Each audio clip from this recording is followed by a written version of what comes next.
कल वाला तो सेव होगा, है सेव।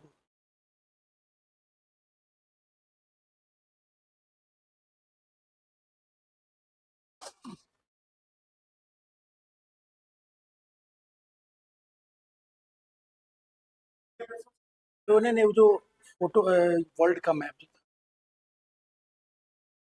है ना? अच्छा।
कर दिए स्टार्ट।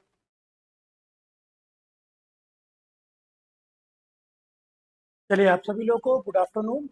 पढ़ते हैं कल के क्लास से। कल हम लोग पढ़े कि कैसे अ, ईरानी जो डायनेस्टी है, हकामनी डायनेस्टी, उसने कैसे भारत के उत्तर पश्चिम भारत पर के कुछ क्षेत्रों पर कब्जा किया, जिसमें आपको दो तीन शासकों के नाम को याद रखना है।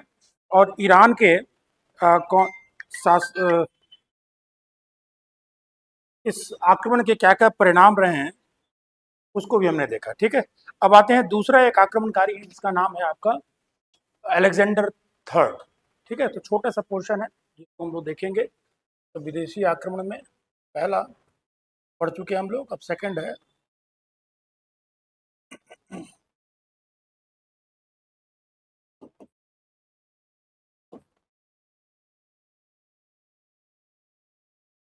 Alexander third. ठीक है, इसे अलेक्जेंडर द ग्रेट कहिए, वो लोग ग्रेट कॉन्टेस्ट है क्योंकि वो पहला शासक था जो विश्व अभियान पर निकला और बहुत हद तक सफल भी रहा। ऐसे सिकंदर भी कहा जाता है भारत के अर्थों में, अगर हम लोग देखेंगे तो। चलिए, कहाँ का ये अलेक्जेंडर जो है वो शासक है, तो ये है आपके यूनान के। कल मैप पर आपको हम बताए भी थे, मेसिडोनिया का ये शासक है। मैप में अगर फिर से अगर आप देखना चाहें तो ये आपका यहाँ, ये जो इलाका आप देख रहे हैं यही है मेसिडोनिया। देखिए यहाँ, है ना, ये ग्रीस लिखा हुआ है, यानी कि ग्रीक यानी कि यूनान। और ये है आपका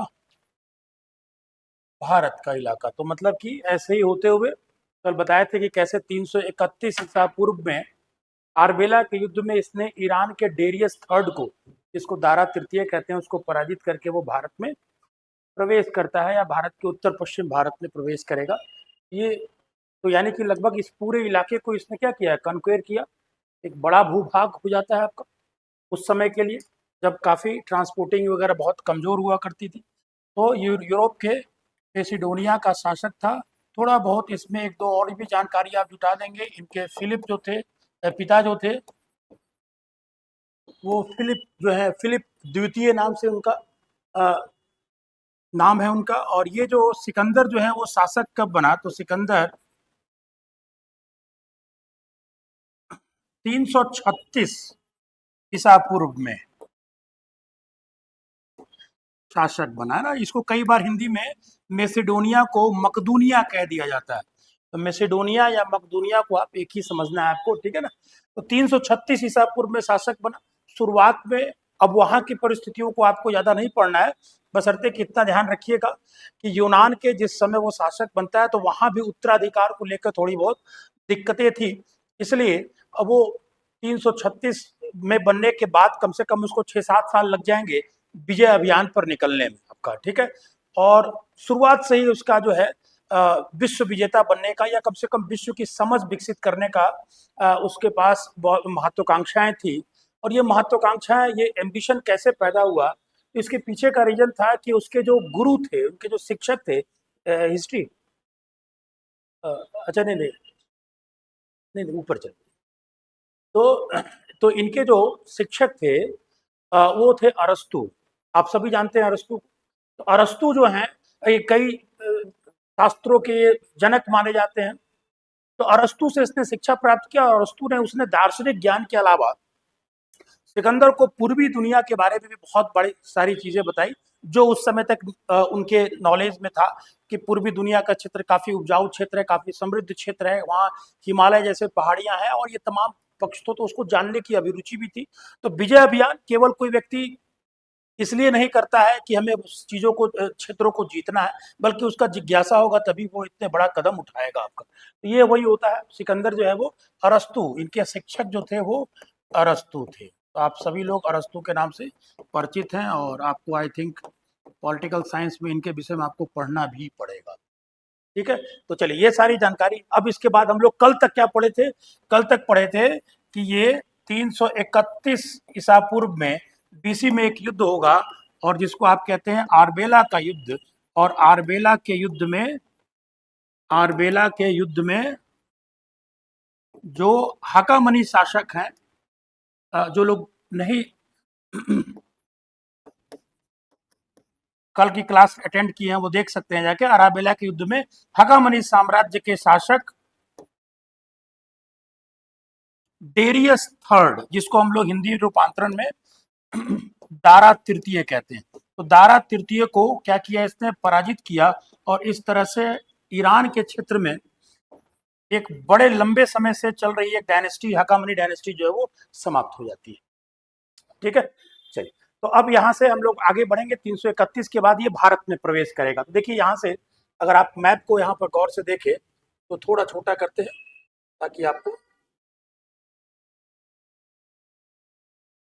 अब देखिए यहाँ पर ईरान है आपका, यहाँ पर अरबेला का युद्ध हुआ। अरबेला ईरान का एक जगह है आपका। अब यहाँ से इधर की तरफ सिकंदर जो है वो मूव करेगा। सिकंदर जब मूव करेगा तो उसको कई सारी पहाड़ियों का क्षेत्र है ये। जैसे कि अगर आप देखेंगे यहाँ पर, तो ये जो इलाका आपको हम दिखा रहे हैं यहाँ, ये हिंदू कुश की पहाड़ी है। और हिंदू कुश की पहाड़ी से आप परिचित होंगे, हिमालय के जैसा ही एक पहाड़ी है ये, हिंदू कुश पर्वत है। और इधर आप देखेंगे तो यहाँ पर कल क्या बताए थे आपको, यहाँ पर जेड्रोसिया, जिसको आप मकरान कहते हैं, तो जेड्रोसिया या मकरान का पूरा रेगिस्तान का बेल्ट है। तो मकरान क्षेत्र है जो कि रेगिस्तानी क्षेत्र है, शुष्क क्षेत्र है और बिल्कुल वृक्ष विहीन पर्वत और पठारों का क्षेत्र मिलता है आपका। और ये पूरा का पूरा, इस इलाके से भी इसके लिए आना मुश्किल था, इस इलाके से भी इसके लिए आना मुश्किल था। होता क्या है कि आप देखिए कि ईरान के जो शासक थे जिन्होंने शुरुआत में हमले किए, उनको लगातार इस वाले रूट से आने में परेशानी हुई, क्योंकि ये पूरा का पूरा बेल्ट जो है वो रेगिस्तान का बेल्ट है। तो सिकंदर ने फैसला लिया कि हम इधर से ना आकर हम इधर से निकलेंगे, इधर से निकलेंगे। और ये इधर से निकलेगा और जब ये काबुल के आसपास पहुंचता है तो यहाँ पर हालांकि लगातार बीच में संघर्ष हो रहे हैं, ठीक है ना, तो उन सबको आपको नहीं पढ़ना है कि इतने संघर्ष हुए। ये यहाँ पर जब निकलेगा, यहाँ पहुंचेगा, तो यहाँ से काबुल के आसपास के क्षेत्र से ये दो रूट में इसकी सेनाएं बढ़ जाएंगी। यहाँ पर कहेगा कि भाई एक रूट से जाने पर हो सकता है कि अगर उस वाले रूट में दिक्कत हो तो दूसरा रूट से जो सेनानायक या उसके सैनिक जा रहे हैं वो पहुंच जाए, तो एटलीस्ट कम से कम बाद में बताया जा सके नहीं ये रूट वो सही है। तो इसने वहां से क्या किया, दो रूट पकड़ा। तो दो रूट कौन सा पकड़ा, तो ये याद रखिएगा, इसमें इसको कलर चेंज करके आपको बताते हैं। सॉरी, हाँ, अच्छा मिट गया, कोई बात नहीं। यहाँ देखिए, ये आपको फिर से यहाँ डिनोट कर देते हैं, ये आपका हिंदू कुश, हिंदू कुश पर्वत हो गया। सिकंदर इधर से इधर, ये आपको हमने बताया था मकरान या जेड्रोसिया का रेगिस्तानी क्षेत्र। और अब ये यहाँ से दो रूट पकड़ेगा इधर से, एक रूट जो है इधर से, एक रूट थोड़ा इधर से जाएगा।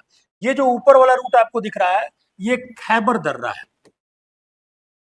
खैबर दर्रा यानी कि पहाड़ों के बीच का वो भाग जो थोड़ा अपेक्षाकृत नीचे होता है। तो खैबर दर्रा से एक जो है वो माध्यम से ये निकलेगा, और ये खैबर दर्रा से आप देखेंगे कि आगे बढ़ेंगे आप, आज भी ये खैबर दर्रा है। तो आगे बढ़ के आप पाकिस्तान में जब पहुंचेंगे तो कौन सा सिटी मिल रहा है? पेशावर मिल रहा है, ठीक है ना। और दूसरा दूसरा रूट जो है इसने ये पकड़ा जिसको आप कहते हैं स्वात घाटी।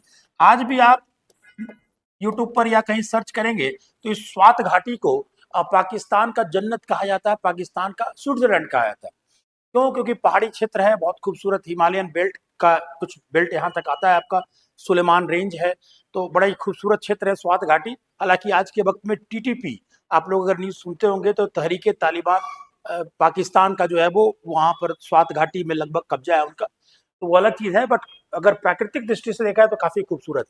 तो सिकंदर इसी रूट से भारत की तरफ इंटर करेगा। सिकंदर ने कौन सा रूट पकड़ा? स्वात घाटी का रूट। और इधर से अपने एक दूसरे सेनानायक को कहा कि तुम खैबर दर्रे से अंदर की तरफ जाओ। और दोनों कहां मिलेंगे आकर? दोनों मिलेंगे आकर पेशावर में। दोनों कहां मिलेंगे? पेशावर में। मगर पेशावर उस समय नाम तो हुआ नहीं करता था। उस समय क्या नाम था? आपको हम पहले भी बताए हैं, पेशावर उस समय पुष्प कलावती के नाम से जाना जाता था, पुष्प कलावती के नाम से जाना जाता था। तो मतलब कि दोनों रूट से जाकर इनको पुष्प कलावती पे जाकर मिलना था, और वहां से फिर निर्णय लेना था कि भाई कैसे हम भारत की तरफ यानी कि सिंधु नदी की तरफ हम आगे की ओर बढ़ेंगे। ये सभी घटनाक्रम कब है? 331 में इसने ईरान को पराजित कर दिया था, उसके बाद की कहानी है आपकी, ठीक है। तो चलिए अब इस चीज को थोड़ा सा मेंशन भी कर लेते हैं हम लोग, और उसके बाद हम लोग यहाँ से आगे बढ़ेंगे। तो सिकंदर आरबेला के युद्ध के बाद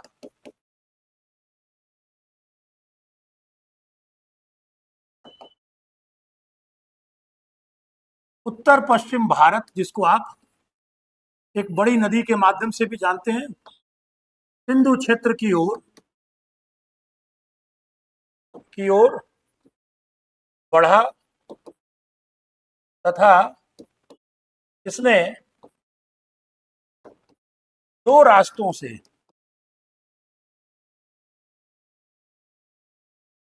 भारत में प्रवेश करने का, नया जगह था, किस प्रकार के हमले होंगे, किस प्रकार के लोग मिलेंगे, ये सभी चीज से वो परिचित नहीं था सिकंदर। जो थोड़ी बहुत ईरानी जानकारी मिल रही थी उससे वो, तो एक जो रूट था आपका वो खैबर दर्रा, कौन सा रूट? खैबर पास। और एक रूट जो था वो स्वात घाटी, और इसी से होकर सिकंदर इसी रूट को पकड़ता है आपका।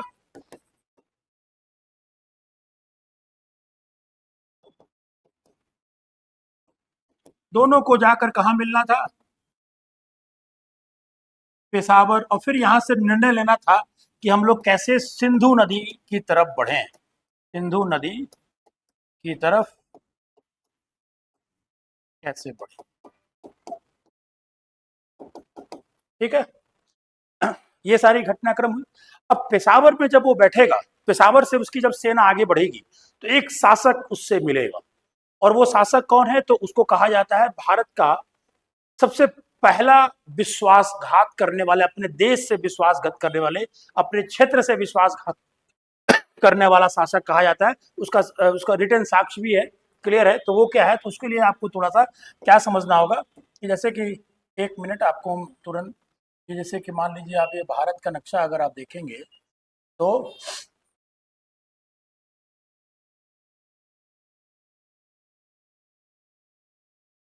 और यहीं से जुड़ा हुआ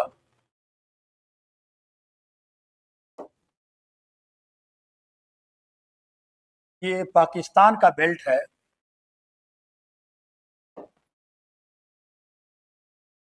ना। और यही आपका मकरान का इलाका हो गया, आज भी ये मकरान है, मकरान का तट है। अब देखिए यहीं पर आपका क्या है? पेशावर है, यहीं पर आपका पेशावर है।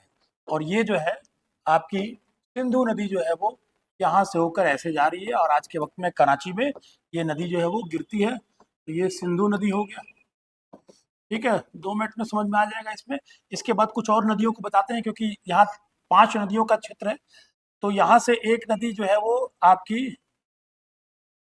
एक नदी ऐसे आ रही है, एक नदी जो है वो ऐसे बढ़ रही है। तो ज़्यादा नहीं, 3 नदियों की बात करेंगे। कौन कौन सा? ये जो आप नदी देख रहे हैं ये झेलम है, ये झेलम है। और ये जो आप नदी देख रहे हैं ये चेनाब है, ये चेनाब है। 2-3 और भी बना दे। यहाँ से आपको एक नदी जो है वो ये रावी मिलेगा, उसके बाद ये ब्यास, और यहाँ से एक नदी आएगी सतलज, जो कि ऐसे जाके मिलती है। तो इसको अगर हम लोग समझें तो चेनाब के नीचे वाला जो लाइन आपको दिख रहा है, ये वाला, ये रावी हो गया, और उसके बाद ये जो नदी है वो ब्यास हो गया, और सबसे नीचे जो आपको दिख रहा है वो सतलज नदी हो। ठीक है ना? तो अब यहाँ से पेशावर से आगे की ओर बढ़ेगा ये सिकंदर। तो जब बढ़ेगा तो उसको एक शासक मिलेगा। कौन? तो पेशावर से सिंधु नदी की ओर बढ़ने पर राजा आम्भी, याद रखिएगा कौन है? राजा आम्भी सिकंदर से मिलता है। तो भारत का सबसे पहला विश्वासघाती अपने क्षेत्र के प्रति करने वाला अगर कोई राजा रहा है तो राजा आम्भी। तो अब यहाँ प्रश्न उठता है कि आम्भी कहाँ के शासक थे? तो यहाँ अगर आप देखिएगा तो ये सिंधु नदी है और ये झेलम नदी है। तो इसके बीच का जो ये क्षेत्र देख रहे हैं ना, यही क्षेत्र राजा आम्भी का क्षेत्र था। तो यहीं से आप देखें तो राजा आम्भी जो है का राज्य सिंधु एवं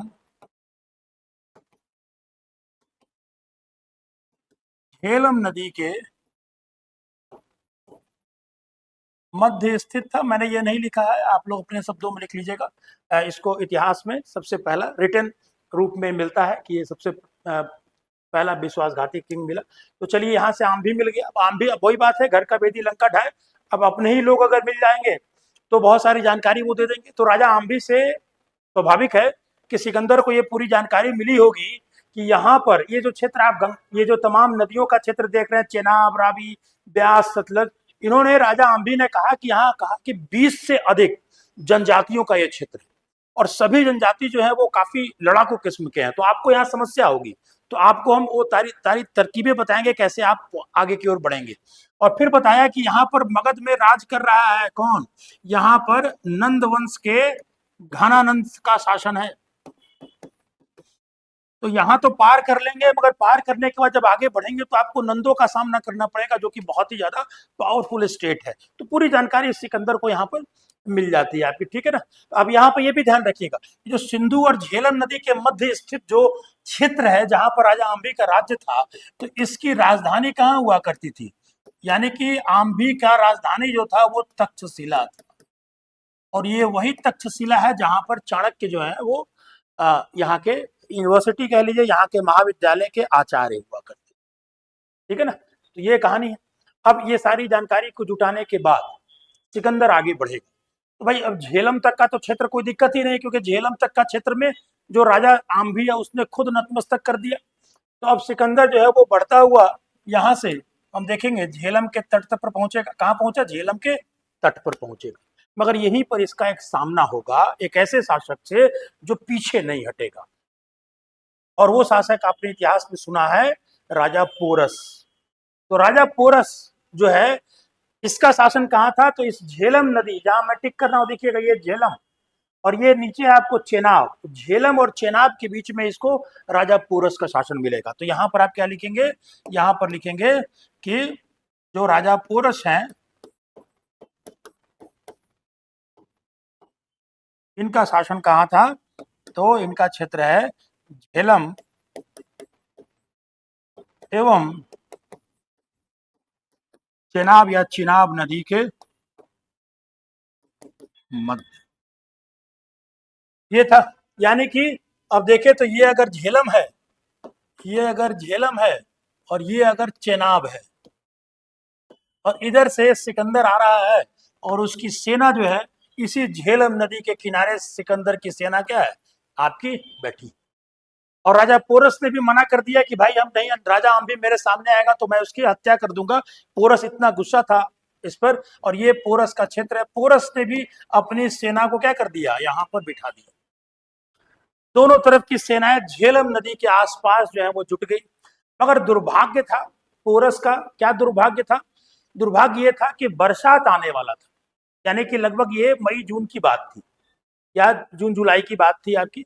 तो बारिश का सीजन था, तो झेलम और उसके आसपास नदियों के आसपास का क्षेत्र और मैदानी क्षेत्र की नदियों के आसपास के क्षेत्र में क्या होता है, कीचड़ बन जाता है, बाढ़ वाली स्थिति बन जाती है आपकी।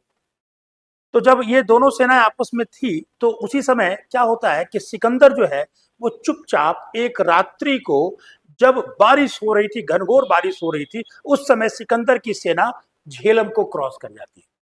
और झेलम को जब क्रॉस करती है तो दूसरी तरफ जो राजा पोरस की सेना थी वो थोड़ा सा निश्चिंत थी। अचानक इस हमले से घबराई, और मगर तुरंत उसने अपने आप को संभाला और युद्ध जो है वो कांटे की शुरू हो गई आपकी। मगर दिक्कत क्या हो रहा था कि सिकंदर के सेना में जो धनुष का इस्तेमाल होता था वो थोड़ी हल्की धनुष थी, जबकि राजा पोरस के समय के सेनाओं के पास जो धनुष थे वो काफी बड़े धनुष थे, और उसमें कई ऐसे धनुष थे जिनको जमीन पर टिका कर मारना होता था।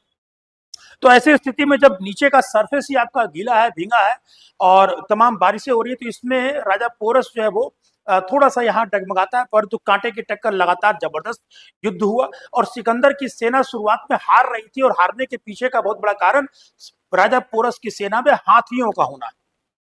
हाथी सिकंदर ने पहली बार यहीं आकर देखे। हाथी इससे पहले जो है सिकंदर ने भी नहीं देखा था। इतने विशालकाय जीव को देखकर सिकंदर की सेना में हड़बड़ी खलबली मच गई आपकी। परंतु जब राजा अम्भी उसके साथ में, जब हमारे साथ उसके साथ विश्वासघाती है, तो उसको पता था कि हाथी को कैसे भड़काना है। उसने उसने हाथी में कुछ ऐसे उपाय किए जिसके माध्यम से हाथियों में क्या हो गया, हाथी अपने सेना की तरफ ही दौड़ गई। आग जलाना या फिर ड्रम बजाना या आवाज तेज साउंड करना, और इस तरह से क्या होता है, राजा पोरस की सेना में ही उल्टे तरीके से आप देखेंगे तो खलबली मच जाती है। इसी बीच सिकंदर क्या करेगा, राजा आम्भी को भेजेगा किसके पास, राजा अम्बी को भेजेगा पोरस के पास कि जाकर बोलो उसको कि वो हमसे समझौता कर ले, नहीं तो बिल्कुल समाप्त कर दिया जाएगा। और राजा अम्बी जब राजा पोरस के समक्ष आता है तो उसने बहुत ही तेज वार किया राजा पोरस ने, क्योंकि राजा अम्बी हाथी पर बैठा था। राजा अम्बी बच तो गया, परंतु भागकर वापस सिकंदर के पास पहुंचता है और बोलता है कि भाई यहाँ पर समझौते की कोई संभावना नहीं रह गई है। और अंततः इस युद्ध में राजा पोरस पकड़े जाते हैं। और पकड़ने के बाद, और इस युद्ध में अगर आप हॉलीवुड मूवी देखिएगा जो जो अलेक्जेंडर के नाम से ही बना है, उसमें दिखाया गया है कि राजा पोरस ने सिकंदर को लगभग पराजित कर दिया।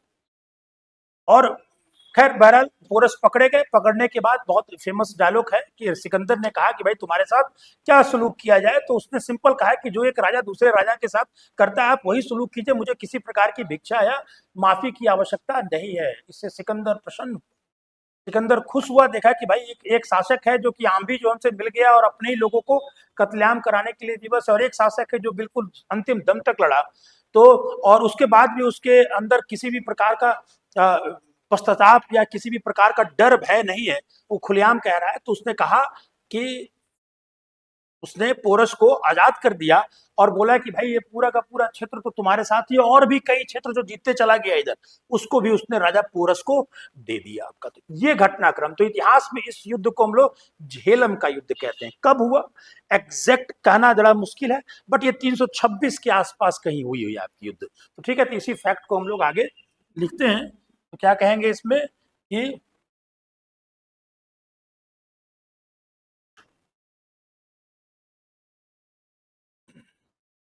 सिकंदर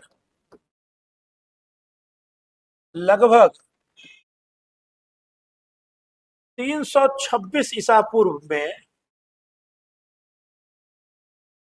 सिंधु नदी को क्रॉस कर लिया, सिंधु नदी को पार कर लिया। और वो किस क्षेत्र में आ गया, राजा अम्भी के क्षेत्र में आ गया। और वहां अम्भी ने उसको स्वागत वगैरह किया। उसके बाद सीधे हम लोग आते हैं कि सिकंदर का सामना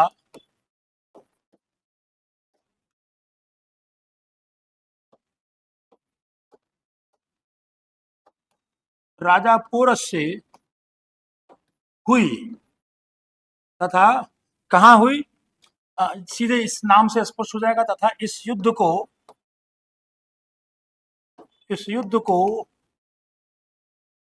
झेलम का युद्ध, एग्जैक्ट डेट नहीं है मगर 326 पे क्रॉस कर गया तो लगभग यही आसपास पास रहा होगा आपका। और इसको झेलम का युद्ध को हाइड स्पेस बैटल भी कहा जाता है। हाइड स्पेस यूनानी झेलम को अपने भाषा में कहते थे।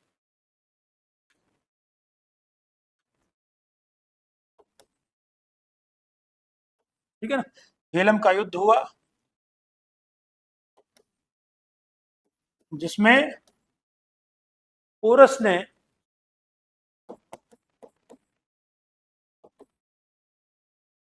बहादुरी से सामना किया,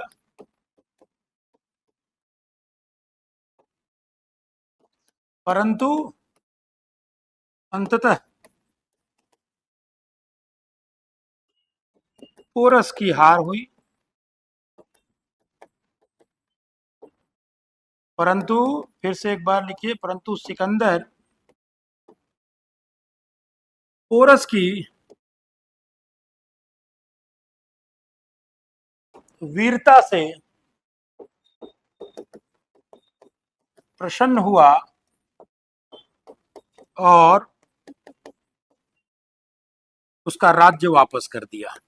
और आपको हम बताएंगे और भी कौन क्षेत्र देता है, उसका राज्य वापस कर दिया। ठीक है, ये घटनाक्रम हुई।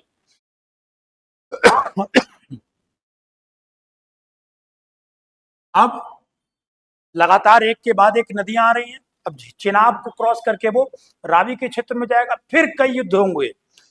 उस क्षेत्र में कहा जाता है, जब से अगर इतिहासकार हेमचंद्र राय चौधरी की अगर हम बात करें, आप लोग पढ़े होंगे इतिहास, बहुत बड़े इतिहासकार हैं, तो लगभग 28 के आसपास जनजातियां थी और सबने लगभग लड़ाई लड़ी। बहुत कम ही इसमें थे जिसने आत्मसमर्पण किया, जबकि इनकी संख्या 500,000 2000 के आसपास थी और सिकंदर की सेना कम से कम 20,000 की सेना थी, मगर सभी ने लड़ाई किया। तो जब भी नदी क्रॉस करते थे, अब जैसे चेनाब को क्रॉस करके रावी वाले क्षेत्र में वहां पर भीषण बैटल हुआ। रावी को क्रॉस करके जब वो ब्यास के नदी के तट पर पहुंचे, ब्यास नदी के तट पर पहुंचकर सिकंदर की सेनाएं हाथ खड़ी कर दी, बोली बाप रे बाप, इतना जबरदस्त सामना हर कदम पर हो रहा है कि अब यहां से हम आगे नहीं बढ़े। तो सिकंदर की सेना ब्यास नदी के तट पर पहुंचकर आकर विद्रोह कर देती। ये देखिए, लास्ट आपका यहाँ जो टिक कर रहे हैं, ये ब्यास नदी पर आके वो हथियार डाल दिए, बोले कि भैया अब युद्ध नहीं होगा, हम लोग एक लंबे समय से निकले हुए हैं, हमारे कई सैनिक मारे जा चुके हैं, कई सैनिक घायल पड़े हैं, और पार करके क्या कीजिएगा, इधर तो नंद वंश बैठा है, तो अब कहाँ कहाँ वो लड़ पाएंगे, तो कोई वापस जिंदा यहाँ से बचकर नहीं जा पाएगा। तो ऐसी समस्या थी। हालांकि सिकंदर जो है वो बहुत मनाने की कोशिश करता है, परंतु वो मानते नहीं है, और सिकंदर इस बात से इतना गुस्सा होता है, इतना शर्मसार होता है कि वो 3 दिनों तक जो है वो अपने शिविर से बाहर नहीं निकलता है। मगर अंत में सैनिक ही सब कुछ है, अगर सेना नहीं आगे बढ़ेगी तो अकेले सिकंदर क्या करता है, उसने निर्णय लिया कि भाई हमको वापस अब यहाँ से चले जाना है। परंतु वापस होते समय इसने क्या किया, वापस होते समय इसने इधर की तरफ मूव करा। ऐसे ब्यास नदी यहाँ देख रहे हैं, अब यहाँ से ये इधर की तरफ निकलेगा। ब्यास नदी जो देख रहे हैं, ये ब्यास सतलज से मिल रही है यहाँ पर, है ना, ये जहाँ मिल रही है ब्यास सतलज से मिल रही है, तो ये यहाँ से होते हुए यहाँ पहुंचेगा। सिकंदर लौटते से आया ऐसे, है ना, और लौटा ऐसे। तो यहाँ से होते हुए जब ये सिंधु नदी का डेल्टा जो क्षेत्र आप देख रहे हैं, डेल्टा कराची आज के जो क्षेत्र, यहाँ पर पहुंचेगा, तो यहाँ पर इसको एक जो राज्य एक जो क्षेत्र मिलेगा पाटन, जहाँ ब्राह्मणों का शासन था, पाटन क्षेत्र नाम है। यह इसका सिकंदर का भारत में अंतिम सैन्य अभियान था। कहाँ पर, पाटन में। पाटन कहाँ है, सिंधु नदी के डेल्टा क्षेत्र में। यहाँ भी भीषण हमला होगा, दोनों तरफ अच्छी खासी लड़ाई होगी, अंत में पाटन के ब्राह्मण शासक जो है वो पराजित होंगे, और सिकंदर जो है वो यहाँ पर क्या करेगा, अब यहाँ से इस क्षेत्र में, अब देखिए जहां जहां सिकंदर लौटता जा रहा था, वहां वहां अपने लोगों को वहां का गवर्नर भी बना रहा था। अब पाटन से जो है वो सिकंदर इधर की तरफ, किधर से, मकरान वाले रास्ते से, ये जो देख रहे हैं मकरान, आपको पहले भी बताया था, मकरान होते हुए यहाँ अगर आप मैप पे देखेंगे तो यहाँ से ये देखिए, ये वाला भाग है, तो यहाँ से होते हुए ये मकरान वाले भाग से होते हुए ये ईरान जाएगा, ईरान होते हुए आपको ये पहुंचेगा कहाँ, इराक। अपने रास्ते अभियान अपना वापस जा रहा था घर, और इराक जिसका पुराना नाम आप कह सकते हैं बेबीलोन था, और यहीं पर बेबीलोन में 323 बीसी में इसकी मृत्यु हो जाएगी। यानी कि चला था यहाँ से चला ऐसे करके ये हमला करते हुए फिर वापस आएगा और यहाँ पर आके इसकी क्या हो जाती है, डेथ हो जाती है। तो इतिहास जो है वो ये है आपका। तो चलिए इसमें हम लोग इसमें कुछ फैक्ट्स लिख देते हैं जो हमने बताया आपको कि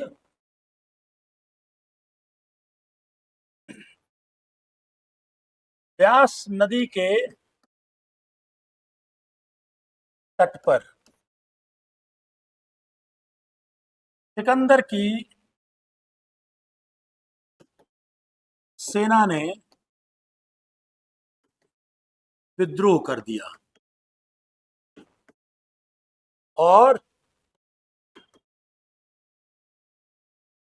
युद्ध को आगे जारी रखने से मना कर दिया। अंततः सिकंदर को वापस लौटने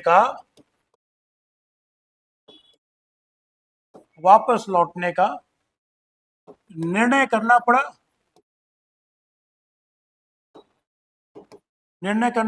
परंतु यहाँ पर जाते जाते वो अपने विजय के स्वरूप में वो कुछ वेदियों का निर्माण करेगा।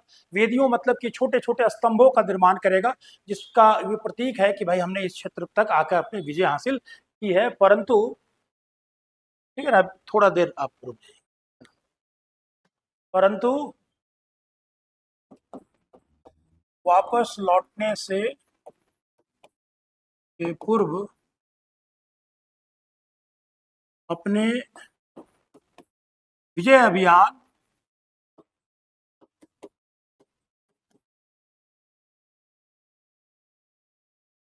की याद में व्यास तट पर 12 वेदियों का निर्माण करता है। ठीक है, फिर जैसा कि आपको हमने बताया यहाँ पर कि यहाँ से ये कैसे व्यास नदी के सहारे जो है वो सिंधु नदी के क्षेत्र में पाटन के क्षेत्र में पहुंचेगा। तो यहाँ से आपको इसी फैक्ट को यहाँ लिखना है कि व्यास तट से सिकंदर कहाँ पहुंचा, सिंधु नदी डेल्टा क्षेत्र में, क्योंकि वो फिर से काबुल घाटी होकर वापस नहीं जाना चाहता था। सिंधु नदी डेल्टा क्षेत्र में स्थित पाटन पहुंचता है जहां संघर्ष के उपरांत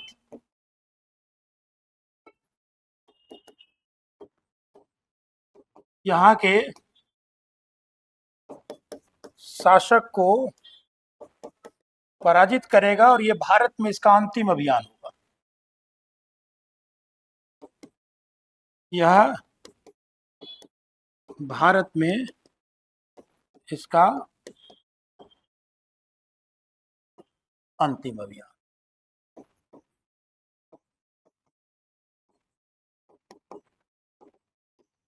अंतिम अभियान है। ठीक है, और फिर क्या देखते हैं, यहां से ये फाइनली स्पार्टन क्षेत्र से ये ईरान होते हुए इराक पहुंचेगा और 323 में बेबीलोन में इसकी मृत्यु हो जाएगी। ठीक है, तो इसको हम लोग इसी साइड में लिख देते हैं।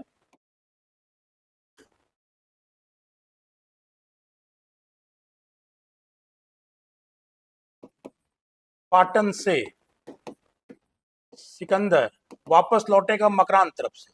पाटन से सिकंदर मकरान से होते हुए बेबीलोन, बेबीलोन को आप आज का इराक समझिए, जो मेसोपोटामियन या सुमेरियन सिविलाइजेशन का जो जोन है, होते हुए बेबीलोन पहुंचता है। और इसको जो चोट लगा था, घाव था, वही घाव कहीं ना कहीं रिस्क इस रूप में पहुंच गया कि उसकी डेथ होती है। बेबीलोन पहुंचता है जहां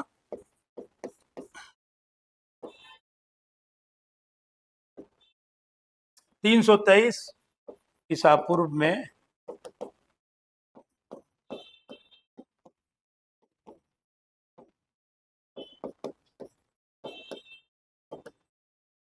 इसकी मृत्यु हो जाती है। तो इस तरह से 336 ईस्वी में जब ये शासक बनेगा, उस समय इसकी उम्र 20 वर्ष थी। उस समय सॉरी 16 वर्ष थी। तो आप जोड़ लीजिएगा 336 में 16 वर्ष, तो इसको अपने से कैलकुलेट करके निकाल लीजिएगा। तो 13 साल आपका इधर जो है वो बढ़ रहा है। तो लगभग आपको 16 और 13 जोड़ेंगे तो उतना साल में इसका जो है वो मृत्यु होता है आपका। ठीक है, तो इस तरह से भले ही हमारे क्षेत्र पर हमला हो, परंतु तारीफ के लायक है, क्योंकि एक बड़े भूभाग पर उस दौर में जब चीजें स्पष्ट नहीं थी, और वो हमला करेगा और इतने बड़े क्षेत्र को ये जीतेगा आपका। ठीक है ना। अच्छा, अब आइए इसके बाद ये दो तीन नगरों की भी स्थापना करेगा। नगरों की स्थापना के मतलब कि वहां पर बड़े बड़े आर्टिशियंस, मतलब कारीगर्स और तमाम लोगों को वहां पर बसाएगा और अपने यूनानी को ही गवर्नर बनाएगा। तो वो 3 नगर जो है वो आज भी हैं, और वो 3 नगर भले ही नाम बदल गए हैं उस क्षेत्र के, मगर वो नगर हैं। तो आप यहाँ पर जरूर मेंशन कीजिएगा कि इसको अगर लिख लिए हो तो आगे बढ़ते हैं, इसमें आपको हम लिख देते हैं वो।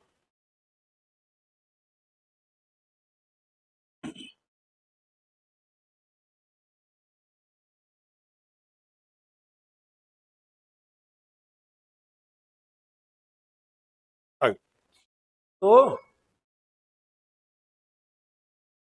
भारत में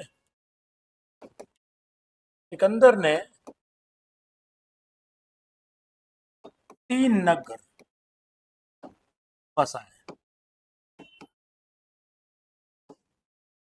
है ना। कौन कौन क्षेत्र जीते, कितने जनजातियों को पराजित किया, कौन कौन गवर्नर नियुक्त किए, ये सभी आपके लिए इंपॉर्टेंट नहीं है। तो इसमें 3 नगर में एक नगर का नाम है अलेक्जेंड्रिया। ये अलेक्जेंड्रिया नाम का एक शहर इसने मिस्र में भी बसाया था, मिस्र के इलाके में भी। तो ये अलेक्जेंड्रिया को आप हिंदी में अगर कहेंगे तो सिकंदरिया। ये सिकंदरिया कहीं पर सिंधु और ये जो चेनाब जहाँ पर सिंधु नदी से मिलती है, चेनाब उस जगह पर है आपका ये, है ना। तो आप इसमें सॉरी चेनाब जहाँ सतलज से मिलती है, तो इसमें आप लिखिएगा सतलज चेनाब संगम पर। ये पूछेगा नहीं आपको कहाँ पर मिलती है, जनरली नाम पूछेगा। संगम पर स्थित है आज भी ये क्षेत्र है। उसी ढंग से एक नगर है जिसको हम लोग निकैया कहते हैं, ये भी झेलम के तट पर।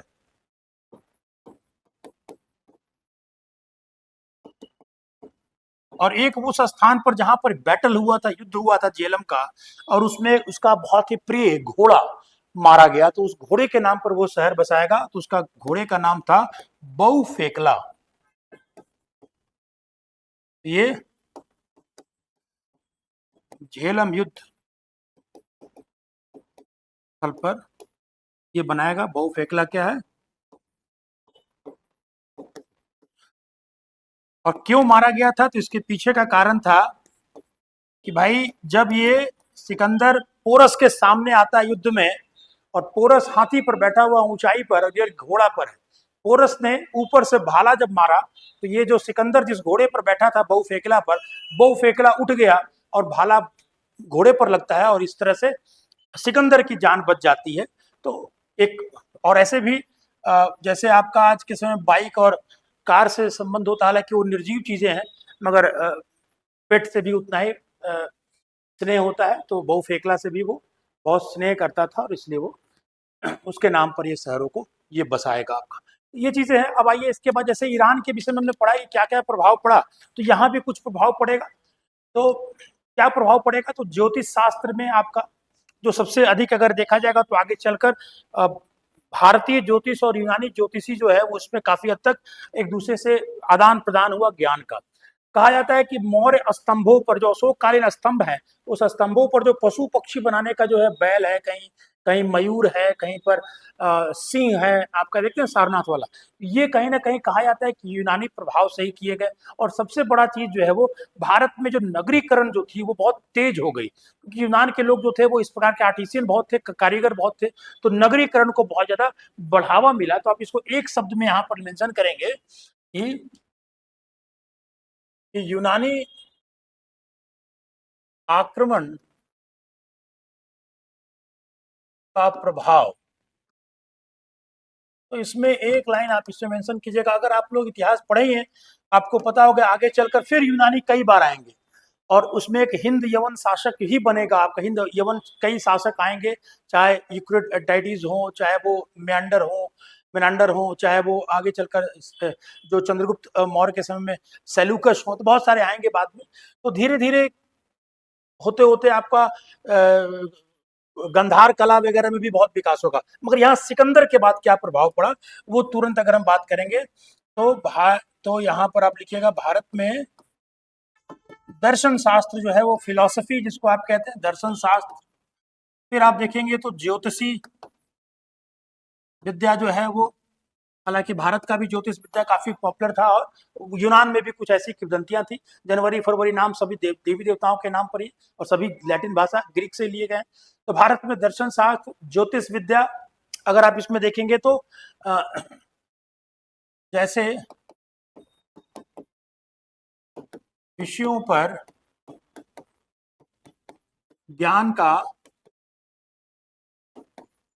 आदान प्रदान हुआ, फिर अर्बनाइजेशन को विकसित करने में, नगरीकरण को विकसित करने में। इसके बाद देखेंगे सिक्कों के विकास में भी, क्योंकि यूनानी जो थे वो सिक्कों का इस्तेमाल करते थे। भारत में भी सिक्का उस समय चलता था जिसको पंचमार्क सिक्का कहते हैं। अभी आपको थोड़ी देर में हम बताएंगे ये चीजें, पंचमार्क सिक्के। और इसमें आप इस लिख सकते हैं कि मौर्य कालीन स्तंभों, और स्तंभ तो एक अशोक नहीं किया, तो आप इसको अशोक कालीन भी कह सकते हैं। स्तंभों के ऊपर विभिन्न पशु पक्षियों की मूर्ति का जो है वो एक्सेट्रा, ये सारे चीजों पर इसका प्रभाव पड़ता है। ठीक है, चलिए ये हम लोग सिकंदर को भी पढ़ लिए, तो आपने अच्छे तरीके से ईरान के शासक और भारत में सिकंदर के आगमन को पढ़ा। अब आते हैं हम लोग, तो राजनीतिक इतिहास हम लोग लगभग कंप्लीट कर लिए, 6ठी शताब्दी का आपका। अब हमारा आता है छोटा सा पार्ट है, आर्थिक जीवन में क्या प्रभाव पड़ता है, या 6ठी शताब्दी आसपास आर्थिक जनजीवन क्या था, उसमें क्या नई चीजें देखने को मिली, या फिर किस चीज का ज्यादा विकास हुआ। क्यों? क्योंकि इस काल को द्वितीय नगरीकरण भी कहते हैं, आफ्टर सिंधु घाटी सभ्यता के बाद। तो कुछ फैक्ट्स हैं थोड़े बहुत, उसमें 5 मिनट 7 मिनट लगेगा, उसको हम लोग पढ़ेंगे इसमें।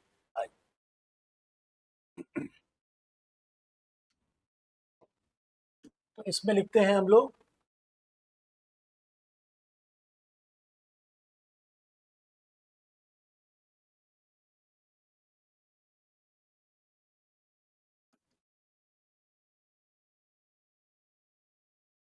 ठीक है, ये जितना भी थोड़ा बहुत चीजें बताया जा रहा है आपको एनसीईआरटी को आधार बनाकर, इसमें डेप्थ में नहीं जा रहे। तो इसमें सिंपल याद रखेंगे कि इस काल को, किस काल को, तो 6ठी शताब्दी ईसा पूर्व, इस काल को सेकंड अर्बनाइजेशन,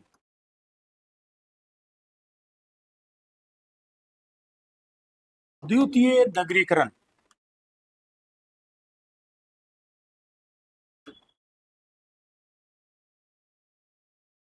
काल भी कहा जाता है। दूसरा जो महत्वपूर्ण है क्या है, अगर हम देखेंगे उस समय के बौद्ध ग्रंथों को, तो उस बौद्ध ग्रंथों में कम से कम उत्तर भारत में 60 बड़े शहरों का नाम आता है। इसमें जिसमें से भी 6 शहर जो थे वो सबसे पॉपुलर थे। तो इसमें आपको लिखना है कि बौद्ध ग्रंथ का नाम नहीं लिख रहे, महावंश है, मगर आप केवल लिखिएगा बौद्ध ग्रंथों में इस समय कुल 60 नगरों का वर्णन मिलता है। तो आप जाकर 11th की एनसीईआरटी को पढ़िए, आपको वहां पर भी मिलेगा, ये मिलता है, जिसमें कैसे कहते हैं दिल्ली बम्बई वगैरह ज्यादा बड़ा शहर है, तो जिसमें 6 प्रमुख नगर थे, या व्यापारिक दृष्टि से आर्थिक दृष्टि से ज्यादा संपन्न थे।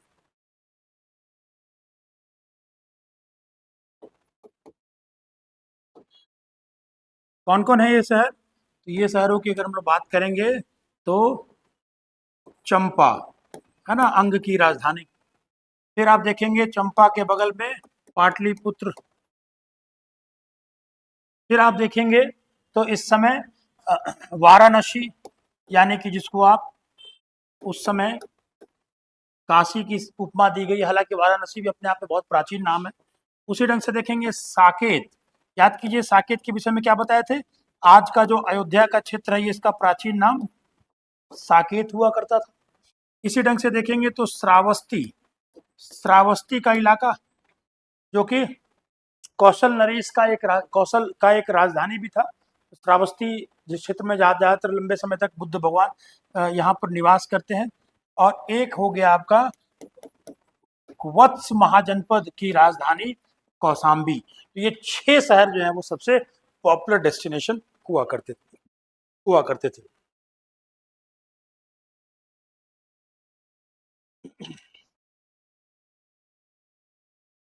ये अगर मोटा मोटी अगर देखा जाए, ये काल को आप कह सकते हैं, नगरीकरण के काल को 600 बीसी से 300 बीसी के बीच का ये स्थिति है ना, ये इस बीच का। अब आते हैं जरा सा थोड़ी सी व्यापारिक स्थिति क्या थी।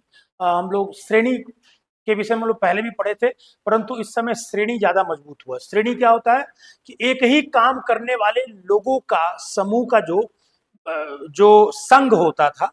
जैसे कोई बढ़ई का काम कर रहा है तो पूरे बढ़ई समाज का जो संघ हुआ, सोना का काम कर रहे हैं तो पूरे स्वर्णकार समाज का जो प्रमुख हुआ। जैसे कि अगर हम बात करेंगे लोहार का, तो लोहार जो समूह है उनका जो संघ हुआ। अगर ऐसे करके कुल इस समय बौद्ध ग्रंथों में टोटल 18 ऐसे काम मिलते हैं, यानी कि 18 श्रेणियों का जिक्र मिलता है आपका। तो यहाँ पर अगर हम अगले पेज में लिखेंगे तो ये क्या कहेंगे, श्रेणी। क्या है श्रेणी? तो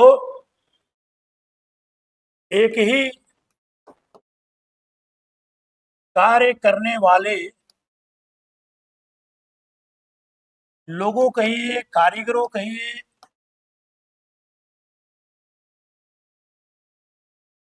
या शिल्पकार कहिए, कार्य करने वाले लोगों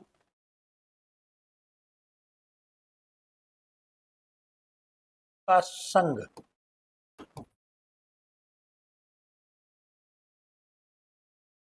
श्रेणी कहलाता है। हाँ,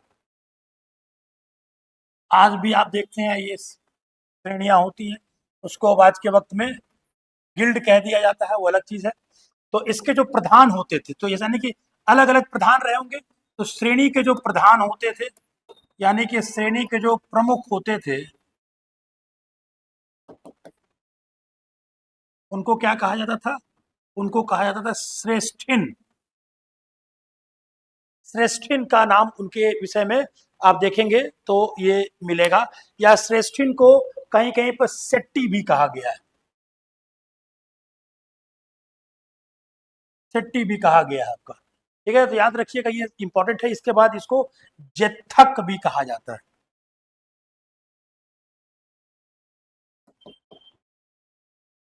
जेथक भी कहा। अब ये श्रेणी क्या करते होंगे, लिखने की आवश्यकता नहीं है। ये श्रेणी तय करते होंगे कि हमारे लोग जो सामान बना रहे हैं उसकी कीमत क्या होगी, ये तय करेंगे। उसमें क्या गुणवत्ता का ध्यान रखना है वो देखेंगे। उसमें कोई भ्रष्टाचार तो नहीं हो रहा है वो देखेंगे। राजा की कितनी डिमांड है, उसको पूरा कर पा रहे हैं कि नहीं, उसके लिए कार्य योजना बनाएंगे आपका। अगर अ, अगर राजा से कुछ उम्मीद है कि भाई हमको कुछ फंडिंग करे आप, तो वो सभी कार्य करने वाले लोग जो हैं वो एक ही काम को करने वाले लोग के नेतृत्व करते वो राजा से मिलते थे कि भाई हमको थोड़ा छूट दिया जाए, राजस्व में छूट दिया जाए, हमको थोड़ी मोहलत दी जाए, हमको थोड़ा समय दिया जाए, हमको थोड़ा जगह दिया जाए, जो भी चीजें। तो ये श्रेणी जो है वो इसके साथ साथ दान भी करता होगा अपने समाज के लोगों को उत्थान में करने में। तो ये तमाम काम श्रेणी के कई सारे काम थे। और साथ साथ श्रेणी जो है वो बैंक का भी काम करता था। अब इन सब में काम करने वाले लोगों के जो अब चाहते होंगे कि थोड़े थोड़े पैसे जमा करके वहां रखे, जरूरत होगा तो ले लेंगे, तो ये बैंकर्स का भी ये श्रेणी जो है वो काम किया करते थे। ठीक है, तो ये आप इसको ध्यान में रखिएगा।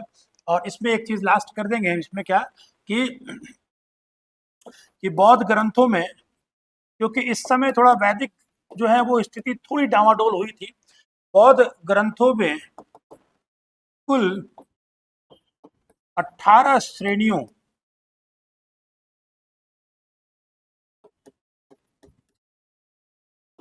का वर्णन मिलता है। कितने? 18 श्रेणियों का वर्णन मिलता है। ये आप इसको ध्यान में रखना। अब आते हैं जरा सा, इस काल में मुद्रा व्यवस्था क्या थी, तो बस एक लाइन में आप समझेंगे। अभी के वक्त में क्या है, करेंसी जो है, अभी के वक्त में हम लोग देखते हैं कि हम लोग सांकेतिक मुद्रा का इस्तेमाल करते हैं। सांकेतिक मुद्रा मतलब कि वो 10 रुपए का नोट है, उस नोट का 10 रुपए को बनाने में बहुत कम पैसा लगा, परंतु उसका वैल्यू जो है वो 10 रुपए है। 1,000 का नोट है, वो 1,000 का नोट में 1,000 का बना हुआ नहीं है, उसका सांकेतिक मूल्य 1,000 रुपए है। तो आज के वक्त में हम लोग सांकेतिक मूल्य का इस्तेमाल करते हैं। जबकि उस समय क्या होता था, उस समय होता था कि भाई चांदी है, तांबा है, उसको पिघला लिया गया और उस पर मोहर लगा दिया गया, यानी कि कभी मोर का मोहर तो कभी किसी और जानवर का मोहर, कोई प्रतीक चिन्ह, स्वास्तिक है चाहे कुछ भी है, और उस सब का अपना अपना वैल्यू होता था उसको।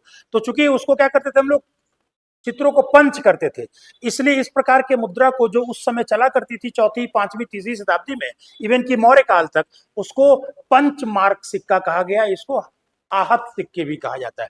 ठीक है, तो आहत सिक्कों को हम लोग क्या कहेंगे, इसको हम लोग लिखेंगे कि भारत में चौथी से पांचवी शताब्दी में आहत सिक्के यानी कि पंचमार्क,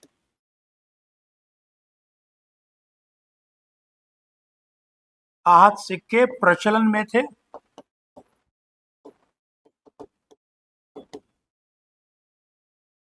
इन इसके लिए मुख्यतः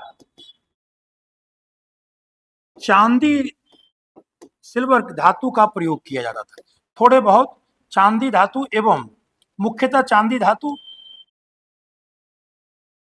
का प्रयोग होता है। तो ये हमने बताया नहीं आपको, लिखा नहीं है कि भाई क्या पंचमार्क का मतलब, आपको बता दिया, वो आप समझ जाना। आपको ये आपका चांदी धातु का ये प्रयोग होता था। इसको लेकर इसको आप देखेंगे तो बौद्ध ग्रंथों में ऐसे सिक्कों को क्या कहा गया, हम लोग आज आहत सिक्के कह रहे हैं, वो लोग उस समय आहत तो कहते नहीं थे। तो बौद्ध ग्रंथों में इस सिक्कों को क्या कहा गया है, बौद्ध ग्रंथों में इन सिक्कों को कारसारपन, क्या कहा गया है, कारसारपन कहा जाता था। ठीक है ना,